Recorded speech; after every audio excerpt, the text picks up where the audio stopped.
Oh, damn. Yeah, if we don't move for a while, they drop bombs on us. Do they really? Yes. Hey guys, it's Jason the X, and we're here at SGC 2014. Other ninjas!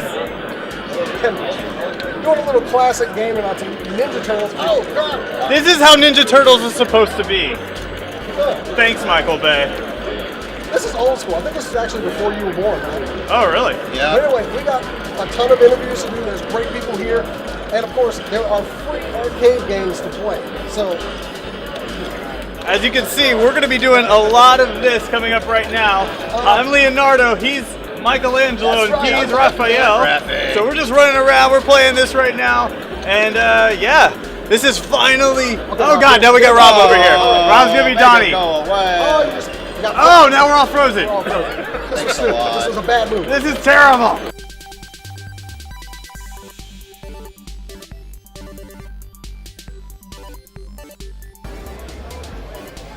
Jason, you know, Huh? What? What? you got an interview. Yeah, I'm saying. No, he's literally waiting for you. I know. He is right here standing. I'm standing. He's dancing now waiting for you. I just- He did a twirl. In a second. Jason. Can you give me a second here? Jason. What? Okay, fine. God. Hey, give me the pen.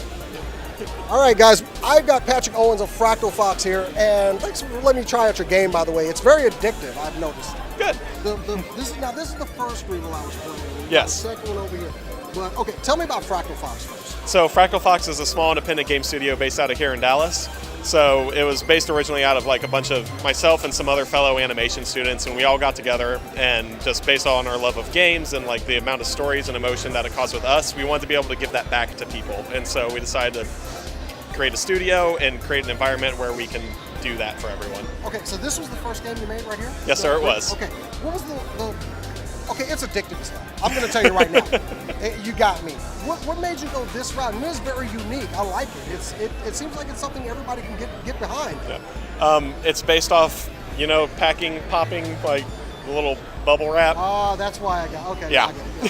So that played a lot of inspiration. So when it comes to designing, a good technique that you can do is if you base the mechanics around toys, and so that way each mechanic on its own is fun to play with. And so we gathered up and what's just fun for you to play with just on its own, and that we could potentially build a game around. And so we got little pop wrap or bubble wrap, and it just went out of control from there. Okay, so how much success did you see with the first game, though? So actually it didn't do so well here in the United States, and that was just due to lack of exposure. So though it was really popular over in Italy. Okay, apparently it was popular enough that you are developing Greeble 2. Yes. Now, okay, what has changed from the original Greeble, which is awesome. Y'all should play Greeble, seriously. What's changed with Greeble 2? So Greeble 2 and the original Greeble, so all of it is a very basic infinite endurance game. So you have Greebles that are falling from the top of the sky, and you're trying to pop them and save them from being eaten by a monster. So when the monster eats a Greeble, you lose a life, and when you run out of lives, it's game over. So in Greeble 2, what we've done is we've removed the life system and instead replaced it with the monster interacting with the environment some more. So as the Greebles get eaten by the monster rises up on the screen. And when it gets to the top of the screen, it gets to the nest, eats all the remaining Greebles, and it's game over. So what we've also done is in the original Greeble, the Greebles were they have different colors, and that signifies their score value. In Greeble 2, we've given each of the individual Greebles special abilities, such as the green Greeble, which we're demoing in our right here. It creates a small temporary vortex and sucks in nearby Greebles, and so you can combo them together in order to add a little bit of strategy and depth to an original, just basic game. You've made some really good expansions. I love hearing about how this has changed, because this is addictive. I don't see why more people are playing this, because I totally got hooked just in this interview. Okay, so it's available on Google, it's available on iTunes, and, Yep. And Windows Store, okay, and Kindle. So it's available on pretty much all mobile platforms. Yep. Which is very mobile game, very, very fun to do. I'm just gonna get back to playing this. I'm just gonna give it a shot, because I figure I need to demo before I say that this game is fun. Just give a good assessment of it. But dude, it's a fun game. And if you guys have not tried it, you need to go try Greeble and get Greeble 2 when it comes out. And thanks for interviewing with us. Thanks for playing, man. And I hope we're done here, because I'm just gonna go back over to this. Rob, here, somebody take the mic.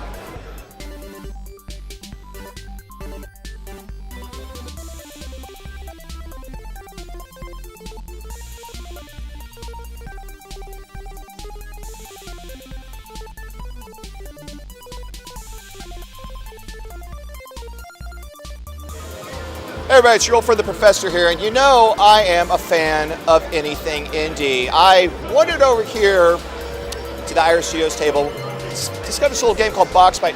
I said, tell us a little about this product. Tell us about this game. So this game right here, this game is made for all the core gamers in the world that really just want good gameplay in a challenging game. So this game is focused only on the gameplay, solely on the gameplay. I started out with this gameplay of the mechanic with the colors right here. Yes. It's really, really hard, really challenging. And that's what it's meant to be, you know? It's meant to be something to be conquered. But something fun too, something where you can actually have fun dying. So basically what we're doing is we're taking it back to old school gaming, whereas, you know, sure, today we have story and all this fun stuff, but we forgot about the gameplay. Yes, Exactly. So, yeah, that's what this is about. It's a throwback. You know, I'm sure you can see there's a lot of influence for like Geometry Wars and stuff like that. It's a throwback to those old school type of games that didn't spoon feed you, you know? Right. There's a lot of stuff in here that some players might never even see. Oh yeah, absolutely. And it to me, I was playing this here a short while ago, and of course you mentioned Geometry Wars as an inspiration. I kind of got a little bit of a Tron feel to it. Oh yeah. So yeah, especially with the story about there's the AI head right there. Yeah. And her name's actually Pathos. And she's trying to stop you. She's a dictator in this digital world. And I actually have a whole story where you're the box right here, and you escape. You break through some glass, a glass prison, and you escape into this tunnel here, trying to escape.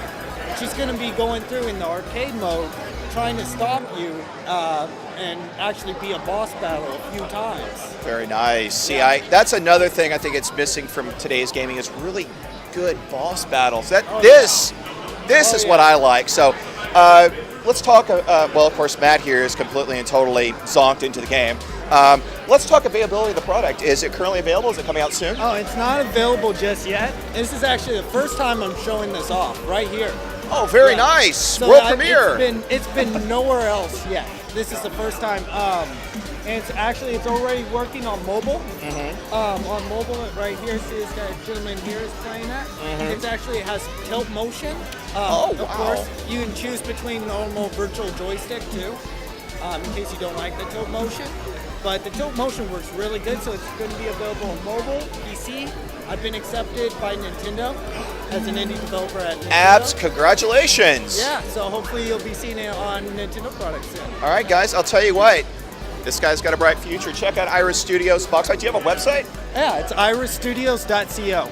And we have a Reddit and a Twitter, and there's links to that on the About page on the website. Guys and gals, check this guy out. He's got some amazing products.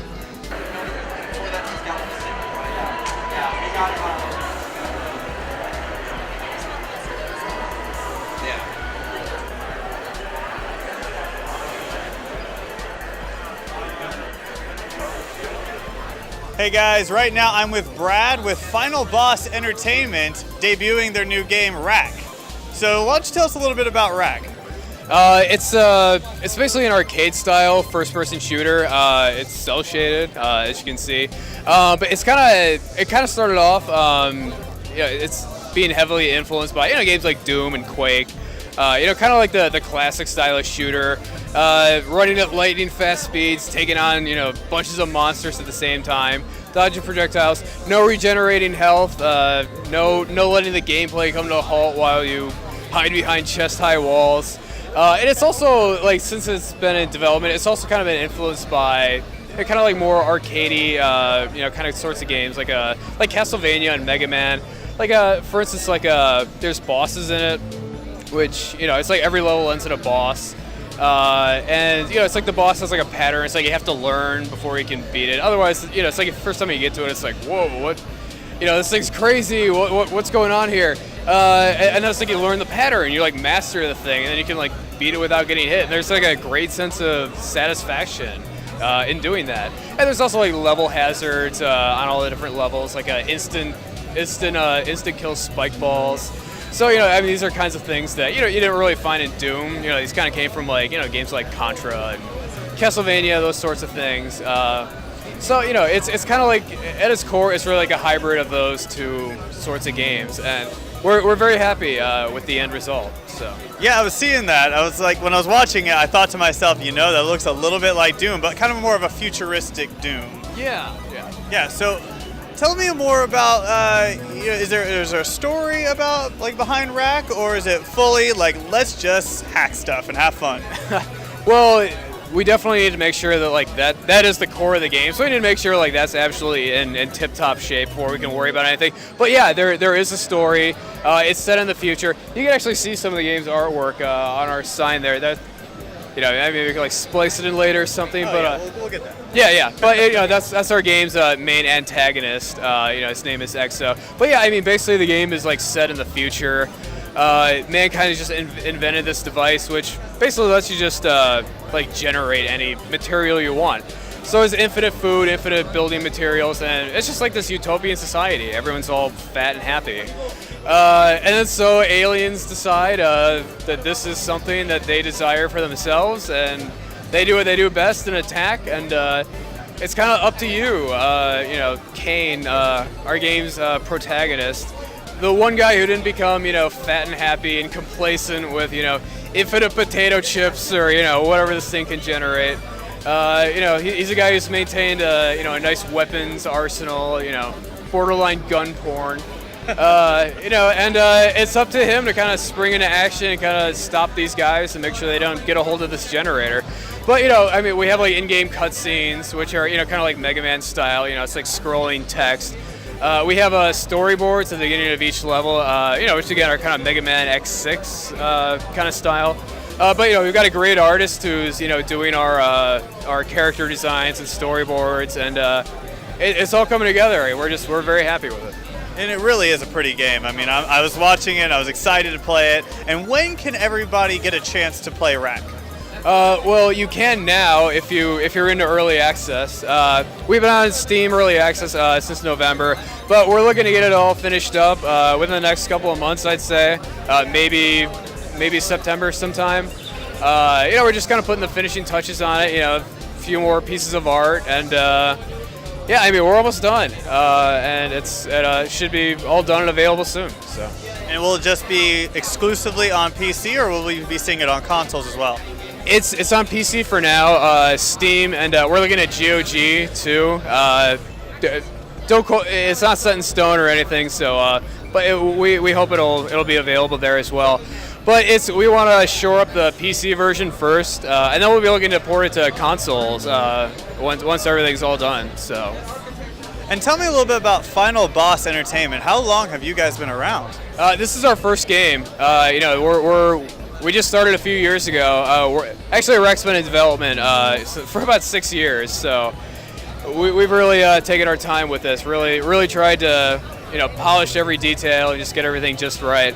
But we're a very small studio. It's we have people working for us all over the world basically. I'm in Houston. One of our modelers is here in Dallas. Our texture artist lives in Holland, the Netherlands, so sadly we're just eliminated. No, they're playing right now. Oh yeah, right. And then our new animator Max, he's from France, so he's actually here for a Dota tournament, Seattle. So yeah, it's we're spread. Oh, and our musician is Bobby Prince, who did the music and sound for Doom. So it's a very diverse team. We're spread all over, and hopefully this makes some money and we can get a studio and all be one happy family under one roof. So. Well, Brad, the game looks great. It feels great. I'm excited to play it. So, guys, keep an eye out for Rack and Final Boss Entertainment. Thanks, Brad. Thank you. All right. Ladies and gentlemen, I'm here with a very funny man, Mr. Andre of Black Nerd Comedy. Hey, dude, how you been? Doing great, This is my first time talking to you. I actually been a long-time follower of your channel. Oh, thank you, man. And, of course, you got in good with a friend of ours named Halo. Halo, thank you very much. Halo. Love that girl. So we figured we'd just go ahead and hit you up. So how have you liked Screw Attack so far, man? Oh, this is great. It's my second year at SGC, but I've known the Screw Attack guys for a little bit now, and it's just fun. I love this convention. It's such a chill convention. And what I mean by that is, it's a lot of people here, but you just get this nice sense of fun, of community. You know, you got arcade machines all over the place. You got a cool vendors room. You got the autographs. You got the panels. There's cosplayers behind me. There's 2 Mega Men behind me and a Penguin. We got San Diego can't do that. No. that's actually a friend of ours right there. That's a friend of He's yours? usually in a chicken outfit. Why would you not be friends with a penguin? That's what I'm saying. I'm trying to find a penguin to be friends with. Y'all got to check out the chicken interview we did. Oh gosh, Anyway. there's the chicken interview. Just alone makes me want to watch it. So you had a panel here. How did the panel go? What It was crazy. We sang some theme songs. I brought it back, played a few theme songs. We all sang along. Some Pokemon, some Animaniacs, some Ninja Turtles, all that good stuff. There's supposedly going to be a new Smash Brothers character now soon. So I gave some predictions. Some of them were predictions that may happen, or could happen, like a Dixie Kong or something like that. I even put in a little like Bayonetta because she's week exclusive. Some of them were a little off kilter, like I was like Wart from Mario 2. Why not? King K. Rool. Can we expect another rant video if you're right though? Oh, if I'm right, yeah, absolutely. Cubert for Smash, confirmed. You heard it here first. And if you're not following this guy on Twitter and not following his YouTube channel, you're missing out on some just awesomeness. Thank you. Thanks a lot, man. Like it's just fun to do. It's just me. YouTube of course has grown so much. You're getting all these studios and crews and groups working together. So to be one dude sitting in his home, yelling about Ninja Turtles and Power Rangers and all this crazy stuff, and that people are watching and supporting it, it just means so much to me. Like I thought no one was going to come to my panel here, and I had a wonderful group of people. And even we had some unforeseen circumstances that had us have us go outside and come back. My panels came outside. We continued the panel outside, came back, did a panel inside, and then they all went to my autograph session afterwards, and we all just hung out and chat. Don't be jackasses. Don't pull fire alarms. But that's okay. But y'all still had fun. We made it work, and that's what's so cool about people that support me and just SGC in general. It's like we roll the punches, just go with it, man. It's like a lot of fun. It's nice of a guy like you. I mean, you're just being yourself. Yeah. You're outgoing, and when people meet you in public, they find you're just that same guy that makes these YouTube videos. I mean, I'm obviously a little bit more on the wackier side when I'm actually on camera, and stuff. But it all comes from, at least starts from a place of like, oh, I'm really interested in this, or I'm really mad about this, or whatever. But then when the camera come on, it's You got a ton of fans, man. It's growing more every day. And if you're not, go to that link that was up there just a minute ago. Yes. Go there. YouTube.com/BlackNerdComedy, and then you can follow me on Twitter and Instagram @BlackNerd. And I do. Hey, man, Awesome, great man. to meet you and finally interview you. Thank you so much. Absolutely about this.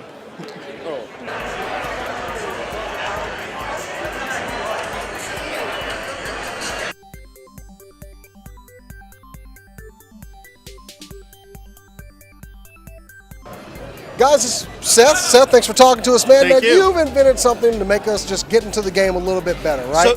So CoreFX was invented by a man named Shahriar Afshar. He's a Harvard physicist, and he invented about 8 years ago the technology for this haptic vest. We've been working on it as a team for the last few years, and that's where it kind of came into the vest format. The vest form, essentially, we take audio from the game, we run it through a set of custom algorithms, and we filter it, and then we pump it into a set of custom haptic transducers, we call them, which sit inside the vest. And essentially, with all that technology being said, it lets you feel the game. So we're trying to let you immerse yourself into the game, whatever genre it may be, whether it be shooters, whether it be simulators, racing games. It's a very compatible technology. It works with Xbox, it works with console, it works with anything with a 3.5 millimeter audio jack. So you have a wide range. Yeah, you can even hook it up to cell phones, tablets, anything you have on you, even an old Game Boy, you can plug it into. That's amazing, actually. Now, Chris and Matt have tried the product, and it seems like the same reaction everybody gets when they first feel it. Yeah. They either jump or yell a little bit. Yeah. I think one of the things is you're not used to feeling your game, right? So you have bass and you hear bass, and that's one thing. And now we have Oculus and VR technology where you see things differently. But it's very different to actually feel effects of different surfaces. A lot of people think, oh, it's getting shot. That's the big thing. And it isn't. It's actually when he was just playing, said, oh, I can feel the snow. You notice the difference from snow to concrete. You'll notice that. Wow. I got to get in here and try this. Now, you guys Kickstarted for this. Yes. And it's been a little successful, hasn't it? Yeah, it's almost 200%. And we actually did some math the other day. And Kickstarter has a stats page. It tells you all the stats. And so we're in the top 2% of projects right now. Only so many go over 100,000, so we're almost at 140,000. So it's been really good, and we thank all our backers and supporters. It was huge for us, and it's really letting us, anytime you build a company from the ground up, it's very expensive, and there's a lot of costs associated. So this is helping us keep our doors open.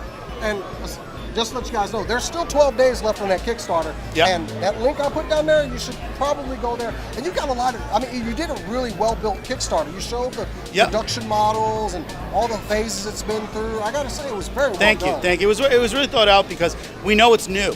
And the thing was, anytime you want people to invest in a new technology that they haven't tried, it's really hard. So we wanted to show them as much detail as we could because not everybody is lucky enough to get to come here and try the product. So this is really cool that we could give back to the gamers. And you've actually got some really great rewards on that Kickstarter as well. Yeah, Can you tell us about some of the rewards? So we had a 135 early bird special, but that's gone. We sold 500 of those. Now it's 150. But there's a couple things you get with that. One, it's free shipping. But two, we don't know what the retail price is going to be. We're trying to keep it around 150, but as you know, it could go up, cost of business. But if you buy the 150, you're going to get a 50% off a discount code. And what that means is when our website opens to retail, maybe in January, you can go register your vest there and pick another vest, lithium-ion battery packs, or even wait a year for the second version of the vest and still get 50% off. Okay, those are some pretty great rewards, actually. Yeah. It's a well-built Kickstarter, and this is why it was successful. And like I said, guys, 12 days left. Yeah, we still got time. What is some of that extra money going to, by the way? Really, so it's interesting you say that because the extra money actually incurs cost too because we're shipping more vests. So we have to use more products. With the little bit extra that comes from shipping more vests, we're putting it towards research to the SDK. And one of the things we actually changed in Kickstarter was people said, hey, we want lithium-ion battery packs. So we took some of that extra money they were anticipating and went to our engineering and said, we got to have lithium-ion. So that came from the Kickstarter comments of people wanting. So we've been trying to accommodate what they want and also work with game developers and build a really cool SDK that lets you utilize this stuff in games that we haven't thought about, like horror games. Ooh, okay. I'm definitely interested. I'm probably going to have to go on there and spend some money on your Kickstarter. Well, we hope you do. And we can't thank you guys enough. It's really the community that has helped us and people like yourself doing reviews and getting the word out there that's helped us sustain as a company. So we thank you. Well, that's what we do. Hey, Seth, thanks for talking to us, man. Thank you. I'm going to try to get Matt off this thing. So Okay. Matt, Okay. get off. I want to play. Huh? Come on, I want to play the game. Get off. What are you talking about? Get off. My pecs are moving. It was awesome. I'm sorry. I'm just fascinated by this world. Wait, where am I? Hold up. I gotta go. Hey, Matt. What? Tell me, how's the game? It's awesome. How's the best I can't wait to shoot people. I want to take a slug to the chest and see if I die. If all of a sudden I have heart palpitations. I want to see that too. I'm excited. I'm ready. I'm waiting. Get off my face! Hey. Let go! Stop! Get off my face! You didn't ask him.